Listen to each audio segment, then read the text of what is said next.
भक्त के अधीन भगवान और कसाई की कहानी। एक कसाई था सदना। वह बहुत ईमानदार था। वो भगवान के नाम और कीर्तन में मस्त रहता था। यहाँ तक कि मांस को काटते बेचते हुए भी वह भगवान का नाम गुनगुनाता रहता था। एक दिन वह अपनी ही धुन में कहीं जा रहा था कि उसके पैर से कोई पत्थर टकराया। वह रुक गया। उसने देखा एक काले रंग के गोल पत्थर से उसका पैर टकरा गया है।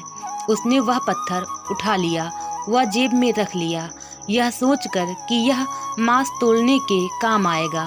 वापस आकर उसने वह पत्थर मांस के वजन को तोलने के काम में लगाया। कुछ ही दिनों में उसने समझ लिया कि यह पत्थर कोई साधारण नहीं है। जितना वजन उसको तोलना होता, पत्थर उतने वजन का ही हो जाता है। धीरे धीरे यह बात फैलने लगी कि सदना कसाई के पास वजन करने वाला पत्थर है। वह जितना चाहता है पत्थर उतना ही तोल देता है। किसी को 1 किलो मांस देना होता तो तराजू में उस पत्थर को एक तरफ डालने पर दूसरी ओर 1 किलो का मांस ही तुलता। अगर किसी को 2 किलो चाहिए हो तो वह पत्थर 2 किलो के भार जितना भारी हो जाता। इस चमत्कार के कारण उसके यहाँ लोगों की भीड़ जुटने लगी। भीड़ जुटने के साथ ही सदना की दुकान की बिक्री बढ़ गई। बात एक शुद्ध ब्राह्मण तक भी पहुंची।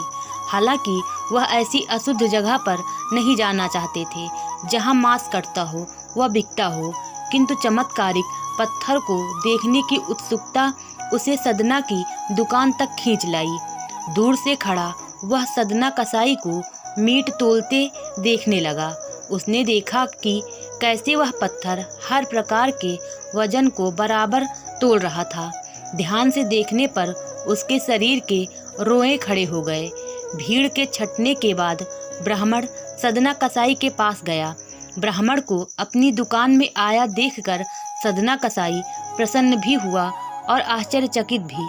बड़ी नम्रता से सदना ने ब्राह्मण को बैठने के लिए स्थान दिया और पूछा कि वह उनकी क्या सेवा कर सकता है। ब्राह्मण बोला, तुम्हारे इस चमत्कारिक पत्थर को देखने के लिए ही मैं तुम्हारी दुकान पर आया हूँ, या यूँ कहें कि ये चमत्कारी पत्थर ही मुझे खींचकर तुम्हारी दुकान पर ले आया है। बातों ही बातों में उन्होंने सदना कसाई को बताया कि जिसे पत्थर समझकर वो मांस तोल रहा है, वास्तव में वो सालिग्राम जी हैं, जो कि भगवान का स्वरूप होता है। सालिग्राम जी को इस तरह गले कटे मांस के बीच में रखना व उनसे मांस तोलना बहुत बड़ा पाप है। सदना बड़ी ही सरल प्रकृति का भक्त था। ब्राह्मण की बात सुनकर उसे लगा कि अनजाने में मैं तो बहुत पाप कर रहा हूँ। अनुनय विनय करके सदना ने वह सालिग्राम उन ब्राह्मण को दे दिया और कहा कि आप तो ब्राह्मण हैं, अतः आप ही इनकी सेवा परिचर्या करके इन्हें प्रसन्न करें। मेरे योग्य कुछ सेवा हो तो मुझे अवश्य बताएं। ब्राह्मण उस सालिग्राम शिला को बहुत सम्मान से घर ले आए। घर आकर उन्होंने श्री सालिग्राम को स्नान करवाया, पंचामृत से अभिषेक किया व पूजा अर्चना प्रारंभ कर दी। कुछ दिन ही बीते थे कि उन ब्राह्मण के स्वप्न में श्री सालिग्राम जी आए। वह कहा, हे ब्राह्मण, मैं तुम्हारी सेवा से प्रसन्न हूँ, किंतु तुम मुझे उसी कसाई के पास छोड़ आओ। स्वप्न में ही ब्राह्मण ने कारण पूछा तो उत्तर मिला कि तुम मेरी अर्चना पूजा करते हो, मुझे अच्छा लगता है, परंतु जो भक्त मेरे नाम का गुणगान कीर्तन करते रहते हैं उनको मैं अपने आप को भी बेच देता हूँ। सदना तुम्हारी तरह मेरा अर्चन नहीं करता है, परंतु वह हर समय मेरा नाम गुनगुनाता रहता है, जो कि मुझे अच्छा लगता है, इसलिए तो मैं उसके पास गया था। ब्राह्मण अगले ही दिन सदना कसाई के पास गया। वह उनको प्रणाम करके सारी बात बताई। वह श्री सालिग्राम जी को उन्हें सौंप दिया।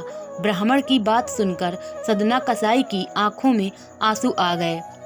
मन ही मन उन्होंने मांस बेचने के कार्य को तिलांजलि देने की सोची और निश्चय किया कि यदि मेरे ठाकुर को कीर्तन पसंद है तो मैं अधिक से अधिक समय कीर्तन ही करूँगा। यह कहानी आपको कैसी लगी कमेंट करके ज़रूर बताएं। कहानी अच्छी लगी हो तो वीडियो को लाइक और शेयर करें और चैनल को सब्सक्राइब करना बिल्कुल न भूलें।